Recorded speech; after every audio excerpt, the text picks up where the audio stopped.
మన ఆంధ్రప్రదేశ్లో road safety సమస్య చాలా తీవ్ర స్థితిలో ఉంది. కేవలం ఈ సంవత్సరంలోనే 15,642 యాక్సిడెంట్లు జరిగాయి. అందులో 6,433 మంది మరణించారు. ఈ యాక్సిడెంట్కి గల కారణాలు ఏంటంటే హైవేలపైన బ్లాక్ స్పాట్స్, గుంతలు, ఓవర్ స్పీడింగ్ లేదంటే స్లీపర్ బస్సుల్లోని అనధికారిక మార్పులు చేయడం వల్ల ఈ యాక్సిడెంట్లు జరుగుతున్నాయని ప్రభుత్వం ప్రకటించింది. మన ముఖ్యమంత్రి చంద్రబాబు నాయుడు రీసెంట్గా రివ్యూ మీటింగ్ జరిగితే అందులో రోజుకు 43 మంది చొప్పున చనిపోతున్నారని ఈ రోడ్ యాక్సిడెంట్ల కారణంగా చెప్పారు.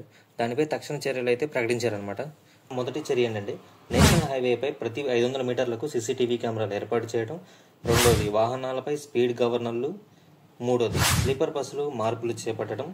నాలుగోది డిసెంబర్ చివరికల్లా అన్ని బ్లాక్ స్పాట్లు మరియు గుంతలను సరిచేయాలి. ఇలా మెరుగైన ఇన్ఫ్రా, సేఫ్టీ మెజర్స్ ప్లస్ మార్పులు తీసుకురావడంతో మరణాలను తగ్గించవచ్చని ఆంధ్రప్రదేశ్ గవర్నమెంట్ భావిస్తుందన్నమాట.